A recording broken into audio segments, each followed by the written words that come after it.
But I wanted to talk to you all about this idea of loneliness. And a lot of times I see people post things like, I'm so bored. And I remember years ago watching a Dr. Phil show, and he said, or he was probably on Oprah because I didn't watch Dr. Phil. But either way, he said, if you're bored, it's probably because you're boring. And back then I was always bored because I didn't have a vision. I didn't have really a plan for my life. Hey, Ronald, thanks for popping by. And so, what I want to encourage you is to get intentional about your life's purpose. And so, if you did or didn't see my post today, my post said loneliness is not the absence of people, but it's the absence of purpose. And honestly, I heard a minister, a female minister, and I don't remember her name, say that a while back, and it blew my mind because when we first arrived in China, my first year there, um, yeah, I think it was mostly my first year there, I was extremely lonely, like extremely lonely because we had left the UAE where we had an amazing community. We through these amazing gatherings, and I could literally post a post in a Facebook group of the group of people that was there, and we can make something pop off. And so here I was in Beijing, didn't know anybody, and even the people there, the vibe was just so different that I spent a lot of time lonely. And in that time of my loneliness, I'm really quick to seek God, and I said, Lord, what would you have me do at this time?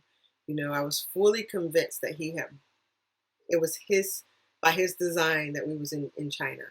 And even though I went kicking and screaming, my obedience let me know that He had something there for me. So here's what I would encourage you to do. If you're one of those people who say, I don't know my purpose, I don't know my purpose, um, seek God, ask Him for it. And then I know some of you all may say, well, I've asked God for my purpose and He hasn't told me. Listen to me. God's word says if you ask for anything, particularly wisdom, that He will provide the answers. What I've learned listening to people, talking to people is it's not that God doesn't answer. It's that y'all don't believe the answer. I need you guys to get it's like we have this thing where we don't trust that answer that pops up in our mind or that tug at our heart or those people who come to us. Like when I became a Christian, I started seeking God. And I still do this now. But whatever I would pray for, whatever looked like the answer to the prayer, I believe that was the answer. I remember one Sunday morning on my way to church, and I said, Lord, I just want to be used by you. Um, However you want to use me, I will serve. I got to church, and listen, all my life in church as a young person, my mother made me usher. I thought the last thing I ever wanted to do was usher. But that Sunday in church, my pastor stood up and he said, we need someone to help with the youth ministry. We need someone to teach middle school, um, Sunday school class. So that meant during church time, he needed someone to teach the youth because the church was amazing. Body of Christ in Raleigh. I imagine they're still doing the work that they was doing then. So because I asked God that day, Lord, use me. And here was a need. Now, I wasn't comfortable with middle schoolers. I preferred high schoolers. But because I asked, because I prayed that prayer, Lord, use me. And I heard a need. I didn't sit in my seat and go, but that ain't for me because I don't like that. I signed up. I said, okay, God, I asked you today to use me. And here's a need. So I'm going to go and provide that need. And then the blessing was eventually, like over a few weeks, I taught that class with my best friend at the time. Then my husband ended up taking the class from me because the kids fell in love with him, which was okay with me because I preferred the high schoolers. But then guess what? An opening came for the high schoolers. And so that's why I began to serve. So sometimes we have to do what we don't want to do in our service to God to get to where we want to do. So listen, if you're asking God, what is my purpose? What is my purpose, Lord? I don't know my purpose. That thing that thank you, Tanya. Tanya says your hair is purposeful. Thank you. I love it. But that thing that God is tugging on your heart, here's how you're going to recognize your purpose. Your purpose will align with your special gifts and talents. If you don't know your spiritual gift by now and you are a Christian, shame on you. Take the test. Trust the test. Just take the test. You can go online, take the test. It's free. Take the test. Your purpose is aligned with your gift, your spiritual gifts. Your purpose is also aligned with your talents, the difference between your gifts and your talents. Gifts are who you are. Talents are what you do. Okay, here's my example. I'm an encourager. Exhortation is what that spiritual gift is called. My talent, I coach. That's a talent. I mean, I can get better at it. When I started, I thought I was the worst coach ever. But now I really think of myself as an amazing coach because I can see my clients transition and transform and hit that aha moment and move about accomplishing the goals and the dreams that they want. And I can help them get unstuck and move towards their visions and goals for themselves. So I believe myself to be a great coach. So your gifts, your gifts and talents align with your purpose. So like if you have this desire to be an amazing singer and you don't have a beautiful voice, that's not part of your purpose because you would need the talent, singing is a talent, to go along with the purpose. I need you to get that. So as you're asking God, what is my purpose? What is my purpose? Know that those are going to be some clues. That's how you're going to figure out, does it align with my gift? Does it align with my talent? And the third thing that your purpose must involve is who are your people? Or what is your passion towards something? Like, so some people want to save Mother Earth. I'm gonna do my best. Like we trying to cut back on use of plastic, but that's not where my heart is. My heart is to help women identify who they are, walk in their purpose, find their greatness. Like I know that's my women is my assignment, right? So your purpose is also aligned with an assigned group of people or maybe animals or that thing you're passionate about, whether it's the earth, whether it's animals, whether it's women, children, babies, elderly, men, teenage boys, teenage girls. So this is how you're going to begin to identify your purpose. And when you get about your purpose, okay, listen to me.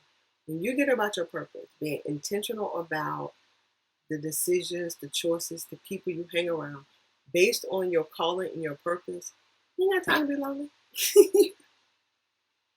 You do not have time to feel lonely. And I remember one day being in my apartment by myself, having the best time doing um, I don't know what I was writing, but I'm always working on something. Maybe it was a workshop or something. And it was just a great day. And then I remember a few days later being in my apartment, feeling bored, feeling like, listen to my language, feeling lonely. And I started praying. I said, Lord, I'm so lonely. He said, what's the difference between today and a couple of days ago? You were by yourself a few days ago. I was like, that's great. He said, it's the story you're telling yourself about being alone. Guys, if you're lonely, it's the story you're telling yourself about being alone. Because I was alone in the apartment a couple of days before and was fine. So why now all of a sudden, hey, Pop, how are you? So why is it all of a sudden now I'm so lonely being in the apartment by myself? It's the thoughts in your head. It's the story you're telling yourself about being alone. Change your story, change your life, change your purpose. Grab a vision. Listen, if you're moving through life without a vision, I can always tell when I'm talking to people and they don't have a vision. They talk about being lonely. They talk about, I don't have nothing to do.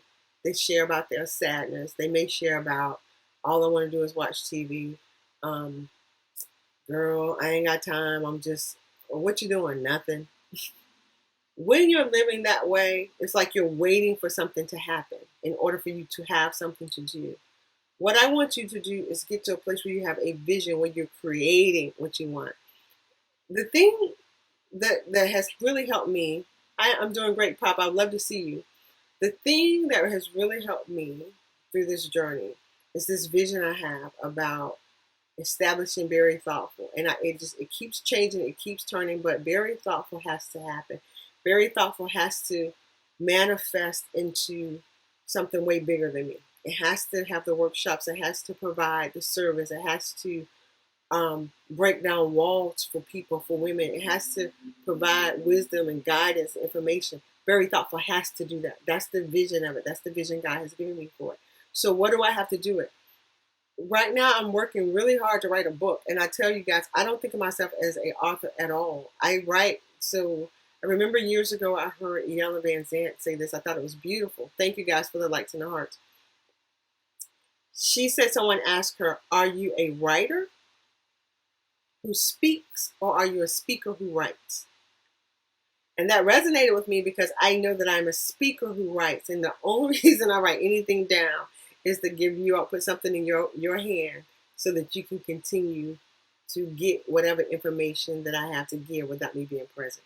If I didn't have to, I would not write a thing. If it was up to me, everything I taught would be on a video. But my life coach, my business life coach, shout out to Tizette. She is amazing. This woman is so phenomenal. And what I love most about her is, without a doubt, she's going to be a millionaire. But she is so, her purpose, her love is that she's going to take us with her, right? Like, she's calling out the best in us because she wants to see, she knows she doesn't want to be at the top by herself. And so that's what I want to do. I want to help women get courageous, empowered, intentional about tapping into, Kanisha, what is my purpose? Help me to discover it and help me get out of the way of the fear. Like, help me to get fear out of my way so I can get to move into my purpose. That's what I love about coaching. I love helping my clients realize that fear is just a thought. I love helping them build a mental message of what are they going to do when the fear comes up. Because that's the third thing I want to say to you guys tonight. When you ask God, what is your purpose? This is what you got to understand about your purpose, your vision, and your dreams and your desires. It is attached to fear. God says, I don't give you a spirit of fear. I give you a spirit of sound mind, power. But your dream is attached to fear. Let me tell you why. And God just recently showed this to me because of John 10:10. Jesus said, the thief comes to kill, steal, and destroy. Right beside that scripture, he says, I come that you may have life and have it abundant. Right beside each other. So right beside your vision, right in your vision, here's the abundance. The vision is your abundance. Fear. The devil is coming to kill, steal, and destroy the very vision that God gives you. So a lot of you all that say, I don't know my purpose, or won't walk in your purpose, or won't moving towards your purpose because of all the fear that's attached to it. You got to learn how to quiet your mind. And because, listen to me, I don't care how scary fear feels. It is a thought. Like, it's a thought, or as I say, it's a series of thoughts in our mind about what a future looks like that you can't see or control. That's what fear is. It's not real. It doesn't really exist. Danger is real. There's a fear that helps us, protects us, be like, whoa, don't walk around that corner. You get it right here in your heart. But I'm talking about fear that is attached to your dreams, fear that is attached to your purpose. That fear is there because Satan comes to kill, steal, and destroy. And he has every intent to steal the very abundance that God promised you. So you got to get that. And that's what I hope that I can offer in any kind of way. Whether you work with me through coaching, whether you watch my videos, read my newsletters, just connect with me in some kind of way. My goal is to help you to realize that the only thing that's stopping you from the very promises that God offers is fear. The only thing. This is what it sounds like. This is what fear does. Fear hides itself. It masquerades in, well, Kanisha, you don't understand I got these bills. You don't understand I ain't got enough money. You don't understand I got these kids. You don't understand I got... So my book, and I know you're going to think, well, she just switched subjects. I'm not switching subjects. I'm staying right on topic. My book is called Miracle Mindset. If I could tell you all how much money in my mind I didn't have to get anything done or started, how many times I've been called to move and travel and go, and I say in my mind, I don't have money, and God provide over and over and over and over and over and over abundantly again. If I can get you to understand that, if I can get you to understand that when you decide, Lord, okay, I don't even know how, but I'm going to trust you. I don't even know what to do, but I'm going to do something. I don't know what to say when I make this phone call, but I'm going to call somebody. When you decide to move towards that purpose and that vision that he has put inside you, supernatural things are just going to happen. That's who he is. That's why I call it a miracle mindset, because you got to get in the mindset of no matter what your fear is telling you, no matter what. And fear might even be the voices of people that surround you. Girl, you better get out of there. Girl, you better not do that. What you gonna do, Kanisha? You know, I was told you're not gonna work. What do you mean you're not gonna work?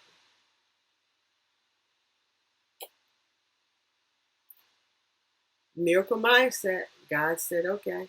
He told me a long time ago. He said, you don't need a job. You need income.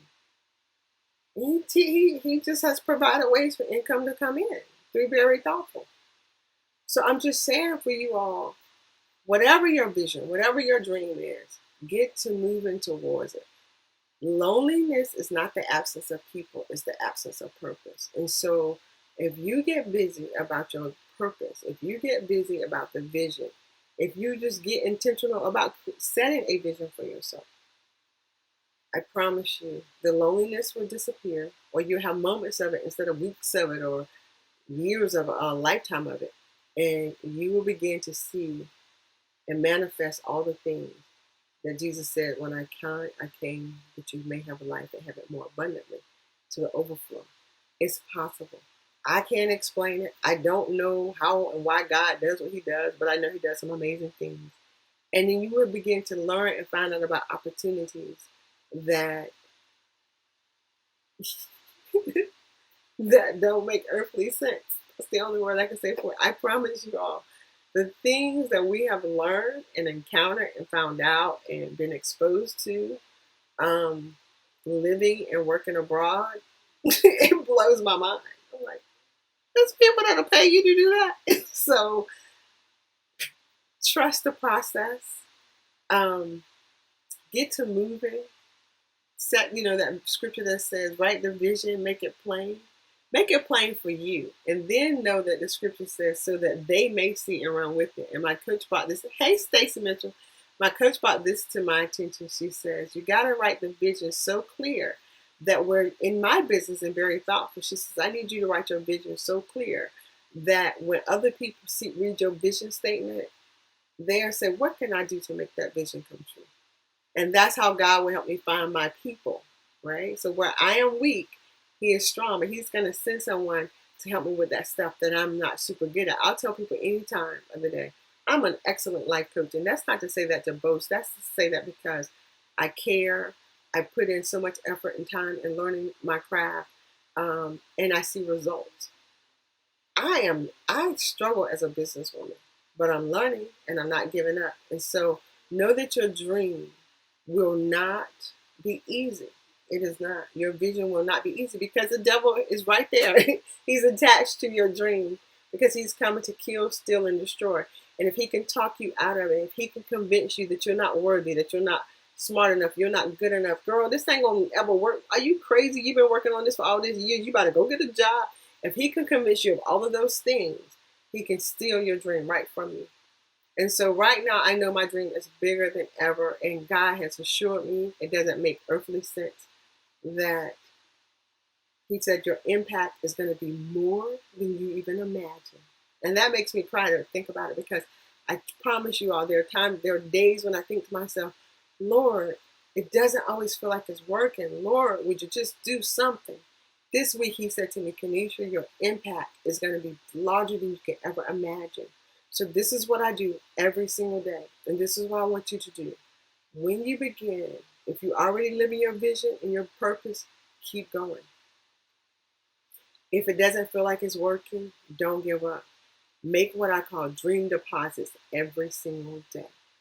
A dream deposit means you do something every single day to move you one step closer to the vision. Because God has a scripture that this is what he made the scripture mean to me. It may mean something different, but it's what it says. He says, it's in Psalms. He says, I make known to you the path of life. Listen to that. I make known to you the path of life. And on this path, you will find joy. So this is how I see my life. Lord, I want to make a huge impact. And God says, well, keep moving down the path because you're right here. The impact is right there. You just got to get there. You just got to keep going. And you're making those deposits to get you there. So guys, you're on your path. And I just want you to know that the only thing that can stop you, the only thing that can keep God from doing all he wants to do in your life is you listening to the wrong voice. And that voice is the voice of Satan, the adversary, the devil, whatever you call it. In my book, I'm calling it the monster because it feels like a monster in your head. And I really want people to begin to recognize what I call the narrator. There's a narrator inside of our brain. It's talking all the time. And God can speak through the narrator, or the devil can speak through the narrator. And you got to know which voice you're listening to. And are you making choices from the voice of God? Or are you making choice from the voice of Satan? And this is my easy way to figure it out. If it scares me, if it's fear, if it's worry, self-doubt, lack of self-esteem, anxiety, to me that's Satan, that's the devil. If it's peace, love, joy, knowledge, wisdom, if it's moving me towards my vision, that's God. That's all I need. I don't need no more clarity for me than that. And so then I move. Because if it's fear, I know it's trying to steal something from me. And so I got to move towards the vision. So I hope this helps someone tonight. Like I said, I didn't really sit down and plot and plan to come on. But once I post that post, I felt like, there was more that needed to be said. Because I know people are struggling with loneliness and boredom. And I know for me, my way out was once I got intentional about this purpose of mine. It keeps me busy. It wakes me up at night. And when I'm about doing my work, I ain't got time to be lonely because I got to write a freaking book that I am planning to write. Or I got to now read a buttload of books for 2 classes that I'm taking towards my master's. So I don't have time to be lonely. I'm busy. I got work to do, and you do too. So I wish you the best. Please share out my videos. Let people know about me. If you are serious about moving to the next step and you are really willing to do the emotional work, because listen to me, the only thing everything is, all fear is the emotions. And I want to teach you how to use your emotions instead of you allowing your emotions to use you. That is plain and simple what Very Thoughtful is, and that is what I do. I connect you with what you're feeling, thinking, and believing so that you can begin to the word says, renew your mind.